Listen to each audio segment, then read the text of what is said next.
اما بعد فاعوذ باللہ من الشیطان الرجیم بسم اللہ الرحمن الرحیم۔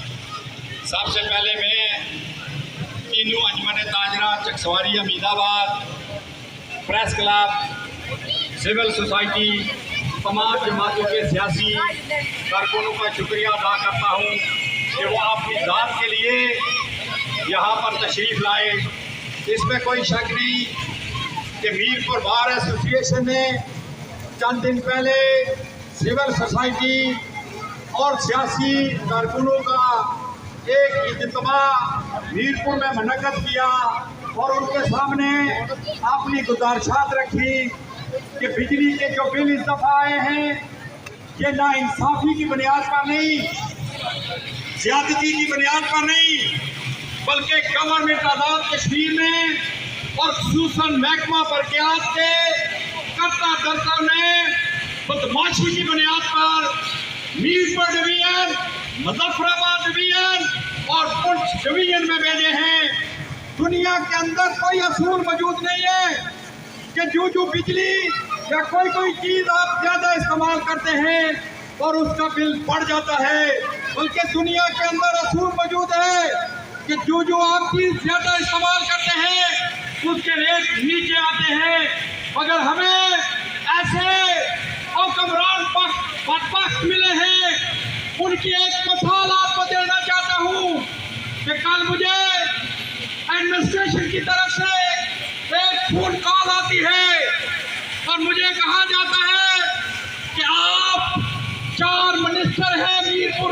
پاکستان کے کانسٹیٹیوشن کے مطابق پہلا رائٹ اس علاقے کا ان کے لوگوں کا بنتا ہے جہاں پہ کوئی چیز پیدا ہوتی ہے۔ ہمیں جنرل سیلز ٹیکس نہیں دیا جاتا، 17 کھرب روپے پاکستان کے بقایا جاتے، ہمیں منگلا ڈیم کی رائلٹی نہیں دی جاتی، جبکہ کے پی کے میں جو رائلٹی ہے وہ ان کو 12 ارب روپے سالانہ دی جاتی ہے۔ تو ہم نے یہ جنگ قانونی بھی لڑنی ہے، آئینی بھی لڑنی ہے، سڑکوں پر بھی آپ کی مدد سے لڑنی ہے۔ آخری بات کر کے آپ سے اجازت چاہوں گا، مجھے اچھی طرح یاد ہے کہ چکسواری کی ایک چپا چپا مٹی گواہ ہے کہ 1999 سے لے کر آج تک چکسواری کے حقوق، آزاد کشمیر کے حقوق، مقبوضہ کشمیر کی آزادی کی تحریکوں چکسواری کے پریس نے، چکسواری کے لوگوں نے، سری نگر کے لوگوں کے ساتھ ہمیشہ احتجاج کیا ہے اور آج بھی احتجاج کر رہے ہیں۔ احتجاج کے بعد بات ہوئی، اسی پہ بات ختم کروں گا۔ آج سے 4 دن پہلے، 5 دن پہلے آپ نے واقعہ کربلا کی یاد میں 10 محرم الشریف منایا ہے۔ حضرت امام حسین کی قربانی کو یاد کیا ہے۔ آج سے 1435 سال پہلے یہ واقعہ رونما، آج سے صدیوں پہلے یہ واقعہ رونما ہو گیا، آپ آج بھی منا رہے ہیں۔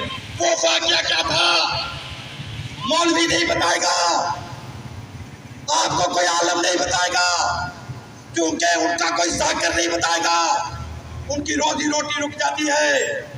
امام حسین مکہ کے گورنر تھے، یزید نے اعلان کر دیا کہ حضرت امیر معاویہ کے بعد میں خلیفہ ہوں، اور پیغام بھیجا حضرت امام حسین کو کہ آپ سرنڈر کریں اور مجھے اپنا خلیفہ مانیں۔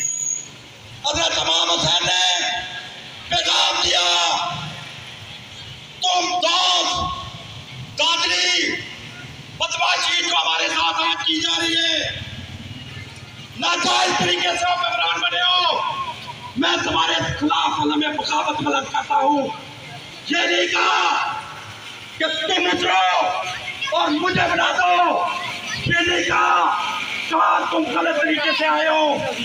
18 کلومیٹر بنتا ہے مکہ سے کربلا، اگر آج کے دور میں ایک اچھی گاڑی پر سفر کیا جائے تو 18 گھنٹے لگتے ہیں، تب گاڑیاں نہیں تھی۔